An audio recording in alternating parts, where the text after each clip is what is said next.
Hello, it has been a long time since I did videotape. I mean a video vlog, and today I'm going to do one called Betrayal. Betrayal. Have you ever been betrayed? Have you found that you've had a friend who, because they're in a relationship, they pretend to be something that they are not? Or the friendship you had is before they went into a relationship is totally different in that they pretend they were not the person who they used to be. Now I've tried to broach this subject. No, I broached this subject with this person. This person has dismissed it. I'm the kind of person that I never collude with you. If I disagree with something you do, because you're my friend, I'm not going to say, oh yes, yes, yes, absolutely, oh yes, yes, yes, absolutely. I'm the kind of person, if I don't agree with it, I'll say I don't agree. Sorry, I don't agree. Let me start from here because I know we've only got 10 minutes. I met my friend on Black Gay Men's phone line here in the UK. And on the phone line, around 90% of the guys on the phone line were black or black mix. 10% were Oriental, Asian, Latin, and white guys looking for men of color. And I met him. He was there. He was much, much smaller. Back then, I looked like this. That's me in the middle. In 2002, when I met, I was that. I've lost a lot of the weight. I've still got a long way to go. It's been a pain in the raw bum. But anyway. And I met him, and I said to myself, I don't think so. I don't think so. I don't think so. But I said to him, because when we went to his house, he made some food for me, and then suddenly he was getting closer and closer and closer and closer and closer, so I could feel his breath on my face, and I quickly said, I see us becoming really good friends, because I'm the kind of person, if I meet a guy, I'm not remotely attracted to him. I don't believe in playing mind games. I will say, I think you're a very nice guy, but I'm not attracted to you. All I can offer you is friendship. And when I say all I can offer you is friendship, I really do mean it. I'm not bullshitting you. So, this guy advertised on a phone line that was aimed at, I mentioned before, people who are black or black mix. End up in a color, but majority of the guys on there were black or black mix. When it was obvious that we're not going to get together, he did more ads, and they were pear-shaped because the guy was big then. He's even bigger now, and all the guys he was going on, to my knowledge, but from what he told me, were all black. Then one day, I had started to go to my slimming world because I really hated being this big. I was 27 stones, 12 pounds. I don't know what that is in American pounds, but I probably around 300 pounds or something like that. I don't know. And I've lost a whole person anyway. So he meets this guy. I think he's from Zimbabwe or from South Africa, black guy. He's known the guy for around 2 seconds, and he's already graduated to my baby. They're saying, where's the betrayal there? I'm getting to it. I've got 7 minutes anyway. I'm very talkative, as you may have noticed. The guy who didn't know it was Alpha or Martha. Basically, he didn't know, am I gay? Am I straight? Am I gay? Am I straight? Then he would, was leaving things bit by bit in my friend's house.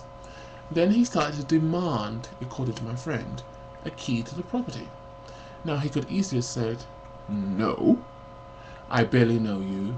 I want us to get to know each other. But basically, that went pear-shaped. In between that, he will say, my friend will say to me, let's go to the cinema. And I'll say, I'll text you on Thursday to remind you. On Saturday at 7 o'clock, I'll be waiting there. Where's blah, blah, blah? No, blah, blah, blah. No, 10 by 7, he's not there. So I'll phone him, voicemail. Second time, phone him, voicemail on his mobile phone. And I get sick of it and I walk away. Many normal people will say, oh my God, he's expecting me to be there. Then a month and a half later, he'll phone me like nothing has happened, and will say, I thought you were expected, you know, when I didn't respond to your text on Thursday, that meant I wasn't coming on Saturday. That's an assumption. But if somebody, even if someone calls you 3 times asking where you were, any normal person will call you back immediately and say, I am not coming. But to leave you for a whole month and a half, and the guy did it to me around 4 or 5 times, and I got sick of it. So I never used. So that's really kind of like affected us, because we could have been like that, but we're actually like this, so to speak. Now it reached 7 years later. Majority of the time, he calls me because I actually got to the point where I said I got sick of it. Anyway, one day he did it to me the final time, and he hasn't done it ever since. And he apologized, and I said, if you don't want to come, just phone me and tell me. I personally believe it's because I rejected him. That's why I thought he didn't invest his time in me. Then I walked through the door, his front door. He pushes me out the door, through the front communal door, and says, I've got a new boyfriend, and he's white. And I thought to myself, so what? I may not be into white men, but I don't care if you're in a relationship with a white person. That's what you find love, where you find love. Anyway, so I meet the partner. He's a nice guy. He's a police officer. And he says in front of the partner, I was depressed until I met. Now, somebody, I've worked in mental health since 1992, and I hate it when people throw around the word depressed, because I know what depression is. I've had clients who are depressed. Anyway, the betrayal is this. They will have certain parties, if you know what I mean, and out of nowhere, his partner will say, Dele's not into white men. And then my friend will say, oh, I think you're just judging white people, and And I thought to myself, wait a minute, if I can rewind a little bit prior to getting to meeting the white boyfriend. I was at his house, sorry, I forgot, left this bit out, and he was saying to me, after breaking up with this Zimbabwean guy, oh, I'm thinking about dating a white guy. Listen to the word, I'm thinking about dating a white guy. Then we move forward to this party, a couple of months into this relationship, so to speak, and his boyfriend will say, oh, Dele's not into white guys. And I thought to myself, these are guys you met on Gaydar, you don't know what their point of view is. But I just found it very irritating. But then to have my friend will say, oh, I think you're just judging white people, you know, and making me out to be this hater of white people.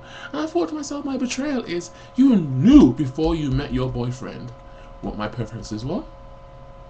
You yourself were looking for a black man. And the only reason why you are dating a white man, in my opinion, is because you couldn't find a black man. Because you will say that you are stocky when you are obese. And I feel very betrayed by him. That he's acting like he's always been into white guys. They don't have, him and his partner don't have sex with each other at all. They bring a third person in to share because he's suddenly active. Well, I'm sure he's versatile. But there are black men who go into a relationship with white men but won't let a white man fuck them. I feel very betrayed by him. I feel very betrayed. But I know if I was to bring this subject up today, he'll dismiss it and pretend it was nothing.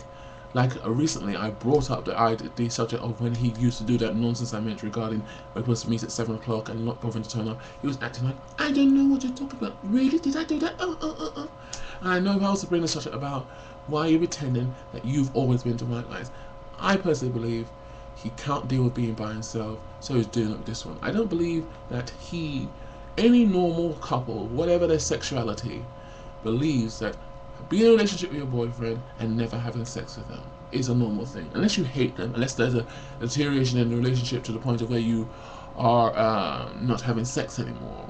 I just find that very bizarre.